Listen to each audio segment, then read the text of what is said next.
And Monday! We're back! Surprise! We're reaching the end of January. Hooray. January 30th, 2012. Welcome. I'm Jeremy. I'm AJ. These are extraordinary times. This will be the last show of the month. Yeah! Oh, extraordinary times. Last one of January. Hey, we've been actually going strong for a month. Huzzah! Oh, wow. I'm really happy about that. Can you tell? I should be able to make this into something. Anyway, speaking of making things into things, Gingrich is making his war with the press, if you not have anything on that, even worse. He's if you haven't been watching Gingrich at all on the race between the Republicans, he hasn't exactly had the best opinion of the public press. He's kind of angry at them. Which, with their biases in the past, I can kind of understand, but the way he's going about it and the way they interview his ex-wives, and,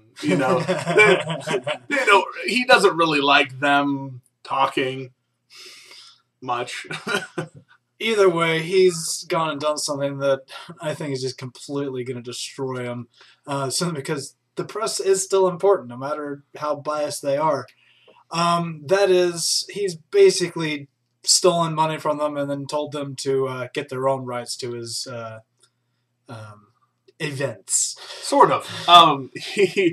He was having. They were having a polite squabble on Friday about who was flying with him to an event from Orlando to Tampa, and then immediately in the morning they were flying from Tampa to away and going and doing things. And most of the time they charter either with his bus or with his jet or wherever he's going, and the news agencies, they pay money, and they, everybody kind of splits the bill, and it's all equitable. Well, normal thing for candidates to be able to do this. This is almost every candidate does it. Yeah, exactly. It keeps so the press can stay with them. Well, one press guy decided he didn't want to go all the way to Tampa on this flight. It was a $2,000 flight. Yeah, it was $2,000 to be with him for a single event, like a dinner. And they were going to be with him for one event, and then the next day they were flying out to heaven knows where. Which was a more important much event, more important. Which would have taken place today. And so the guy decided, okay, well, I'll just skip that event and just drive to the event on Monday. Word started to spread. Drive into Tampa from Orlando on Monday. Good. Sure. All right. Other reporters got wind of this, started doing the same thing for, hey, we can save our company some money. $2,000, by the way. $2,000 a person. A big chunk of change. That's not small. That's what more kind of expensive. jet were they flying? Anyway. A private jet where the people make lots of money. Either way, well, that started jacking up the price because not as many people were on the jet. People were dropping off. The price was getting higher for the people that were still on.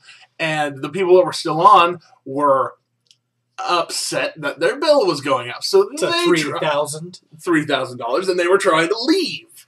And a lot of those ones were people that had paid with credit cards and things, and they were told no, they could not get a refund, and they couldn't get anything back. Done. You're coming with us. Nah. And when they tried to dispute the charges, they said, "Okay, nobody's coming with me. Yeah. Ever. Yeah, you're done. Off my plane. Get off my plane." I mean, even with the Nevada caucus coming up on Saturday, he said, "Nope, nothing for Nevada either. Y'all are no done. More media. Get off my plane. We're done." Huh? So apparently, Newt Gingrich doesn't want any media with him for the next week. With two primary caucuses things going. The primary, was it tonight or tomorrow? Florida's tomorrow. Florida's on Tuesday. Nevada on Saturday. Yeah. 5 days of each other and no media with him at all. Apparently he doesn't want to win. That's my opinion now. He thinks he's going to win, but I've watched his numbers pretty dead even with Romney, and Romney's kind of getting back up there. Yeah, he did not need this right now. Oh, and when the press asked for an explanation as to why he said no more media, and this is my favorite quote of I'll let you. Basically the whole, at least the month. This is my favorite quote of the month. No one on Gingrich's campaign would say on record why the reporters no longer were invited to travel with the candidate.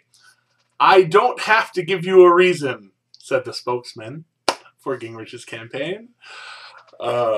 Mr. Hammond, I would like to tell you personally, if they ask you a question, answer it.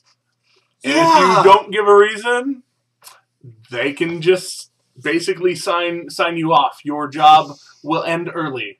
Congratulations. You get to go home and see your family. I'm glad for you. Oh, wow. And we did just spend 5 minutes talking about Newt Gingrich. Sorry for that. But we've kind of avoided talking about politics in the last many long while. I can't get around it anymore. Yeah, it's too big a deal, and we're both conservative guys, and well, moderate conservative, sometimes Tea Party. You know, it depends on what the issue is. Moderate, libertarian, it depends. That's the definition of moderate, right? You hit the libertarian side and you hit the anarchist side, and you meet in the middle. Right. Long arms. Anyways. So the next story brings us over to the other side of the U.S., to California, where in the town of Hercules, outside of San Francisco. I would love to live there just for the name. Oh my gosh, yes! I want to write Hercules on everything that I send in the mail, which is like 5 things a year. But still. The fact that it's in California, though, that kind of... Especially with this. Sorry, California. Anyways, it's an arrow to the knee. So this child... 6-year-old who was playing on the playground with his friend allegedly may have brushed his friend's leg or groin.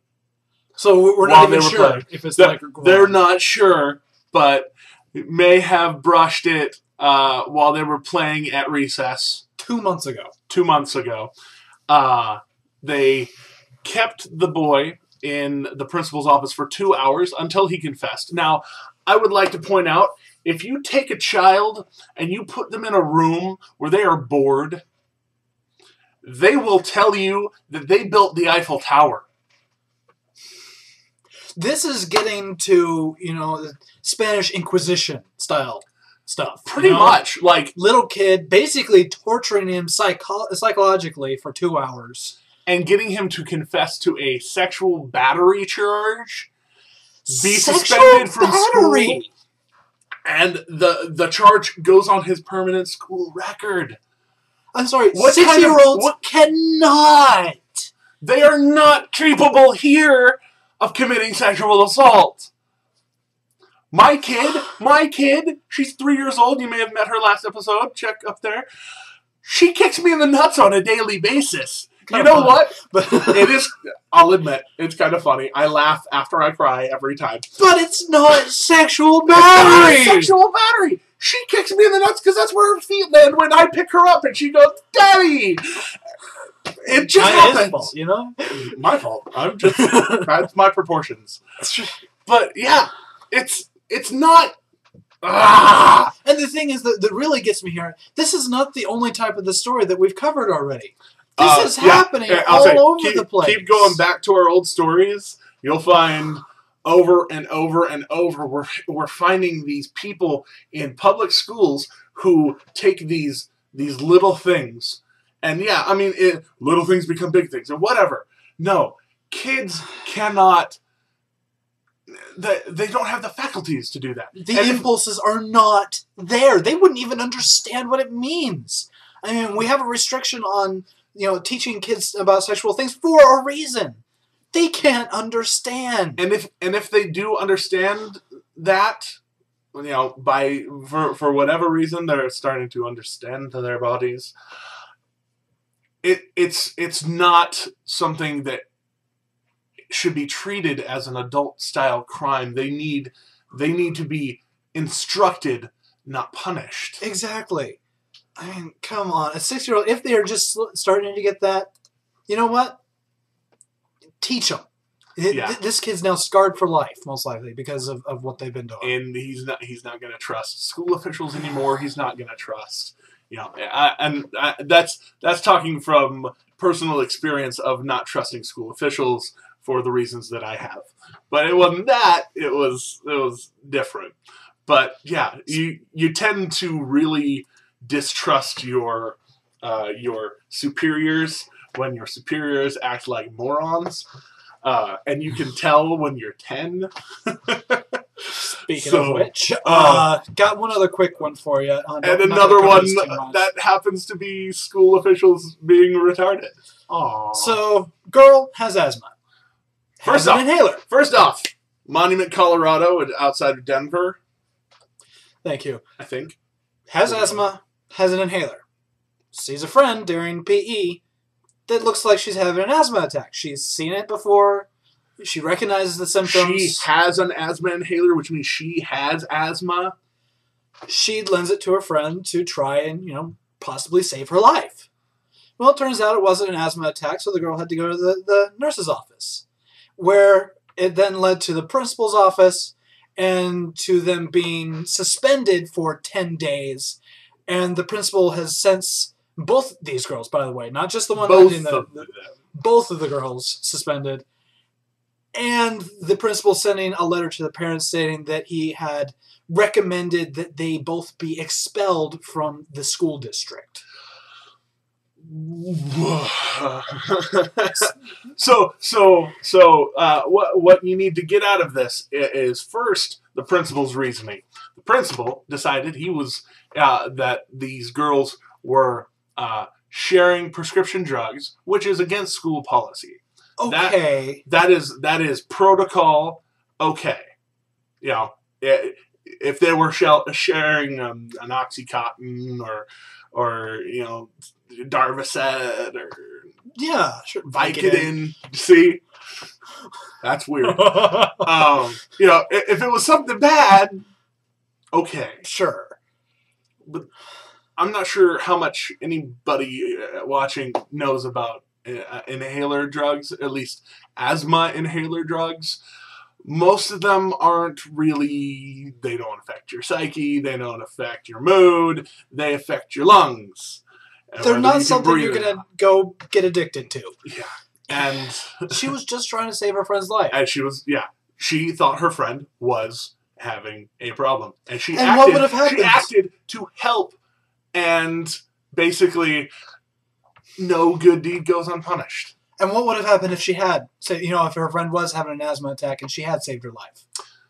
What then? Probably still expelled. Still given a medal. It's there's no room for actually acting intelligently or acting on good impulse anymore. Apparently.